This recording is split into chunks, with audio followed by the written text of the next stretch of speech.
vamos a conversar con el analista político Henry Rafael para conocer su percepción, su punto de vista sobre específicamente lo que está ocurriendo.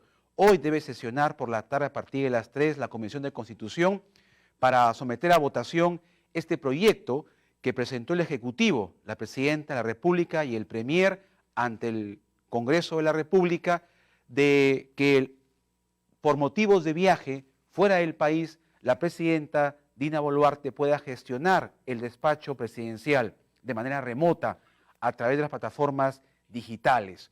Esto ha sido obviamente bastante cuestionado, este proyecto. Muchos abogados lo han rechazado, constitucionalistas, por considerar que es una disposición que va en contra de la Carta Magna de la Constitución, que no es viable, es inconstitucional. De esto conversamos en esta primera parte del diálogo con Henry Rafael. ¿Cómo está Henry Rafael? Bienvenido a la entrevista. Buenas tardes. Buenas tardes, ¿cómo están? Un saludo para toda la comunidad universitaria. Bien, queremos recoger su opinión desde su experiencia como analista político, Henry Rafael. ¿Qué lectura le da a este proyecto que presentó el Ejecutivo para que gestione el despacho presidencial a la presidenta de forma remota cuando ella tenga que viajar por su agenda internacional, obviamente no esté en el país?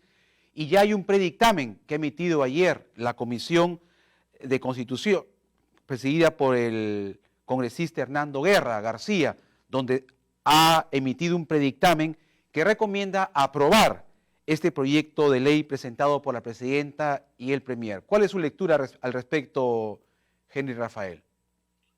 Bueno, mi primera lectura es que el Congreso de la República definitivamente se ha convertido en un foro de decisiones políticas y no necesariamente técnicas o legislativas con apego a la constitucionalidad de las mismas.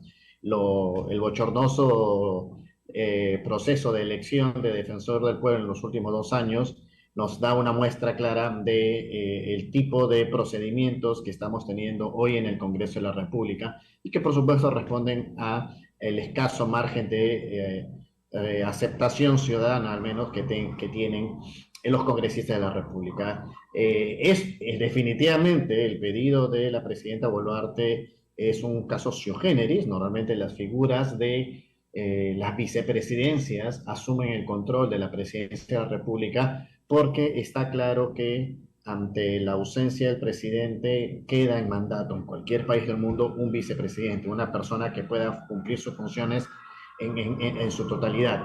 Sin embargo, es cierto que al no haber una figura de vicepresidente en el actual contexto, con Dina Boluarte de presidenta de la República, ya que, como se recordarán quienes no lo recuerdan, en la inscripción de la elección de Pedro Castillo, de la plancha presidencial de Pedro Castillo, la primera vicepresidenta era Dina Boluarte y la segunda vicepresidencia la tenía Vladimir Cerrón, justamente. Pero como esa segunda vicepresidencia no prosperó, finalmente la campaña fue ganada solamente con un vicepresidente o con una vicepresidenta en este caso. La razón, a mi gusto, tiene que ver un poco con la mirada en perspectiva que tienen desde el Ejecutivo al creer con cierta certeza que el mandato de la presidenta Boluarte se va a extender hasta el 2026, como le corresponde constitucionalmente por ahora, pero ante la falta de confianza justamente en el Congreso de la República, de quien sea presidente del Congreso pueda a su vez asumir la presidencia de la República pro tempore, o sea, de manera temporal, durante los días de ausencia del presidente. Efectivamente, no hay mucha esa figura y probablemente ese caso sui generis es el que se va a tener que determinar en las próximas horas en la Comisión de Constitución y luego en el Pleno. La constitucionalidad misma probablemente va a tener que ser después, si es que la norma no es constitucional, tendrá que ser corregida por el mismo Tribunal Constitucional que ya tiene hoy todos sus miembros de pleno en funciones. Veremos finalmente qué es lo que aprueba la Comisión de Constitución, si lo hace de una forma sui generis y específicamente al caso de una situación donde hay una presidencia que no tiene vicepresidentes y que para no cruzar con las decisiones y las acciones del legislativo tenga que dejarle al presidente legislativo la presidencia. Veremos si ese es el mecanismo constitucional, porque a la par ciertamente la reforma también podría señalar que le deja la encargatura de la presidencia al presidente del Consejo de Ministros, pero allí sí habría una lectura probablemente peligrosa porque la elección, ya sea del presidente de la República o del presidente o del Congreso de la República, son elecciones de voto popular. El presidente del Consejo de Ministros o la presidencia del Consejo de Ministros no responde a la elección popular, con lo cual también allí habría una dificultad para poder encargarle la alta investidura del mandato del país a una persona que no tiene el ejercicio del mandato popular. Esas son las dicotomías y las incertidumbres que nos deja la situación política en la que nos dejó el gobierno anterior, ¿no? Y que ahora habrá que solucionarlas con alternativas viables, factibles, pero, como tú bien lo dices, dentro de la constitucionalidad. Sí, y al respecto conversábamos aquí en la entrevista con abogados constitucionalistas, académicos, docentes de la universidad, y nos decían de que la situación es muy sencilla. No podemos ir en contra de la Constitución del Estado y que en este caso entendemos que la presidenta tiene una agenda internacional que debe cumplir, pero ella no podría ausentarse, no dejar encargado a nadie el despacho. En todo caso, tendría ella que delegar a un representante, al premier o al ministro de Relaciones Exteriores, a que asista a estas sesiones internacionales en su representación. ¿Cuál es su opinión al respecto, Henry Rafael? Yo allí discrepo. Yo sí creo que hay acciones de la diplomacia y de la política internacional que solamente los presidentes de la República tienen que ejecutar. No me gustaría ver en las Naciones Unidas dando el discurso de representación del Perú a un primer ministro o al ministro de Relaciones Exteriores, porque en él no representa el voto popular. Nuevamente, la elección presidencial responde a una elección ciudadana. Por eso es que es la complejidad de que el presidente pueda dejarle, cuando viaja, encargado al premier o un ministro la presidencia, pero en el Perú, pero al mismo tiempo, bajo la misma línea de análisis, no creo que sería una regla positiva para la imagen exterior del país que la presidenta de la República no pueda viajar ni asistir a estas reuniones. Por eso insisto, la tarea, el reto es poder buscar un mecanismo que probablemente le permita a la presidenta viajar y cumplir con sus funciones, tanto fuera como dentro del país, pero dentro del marco constitucional que nos rige actualmente.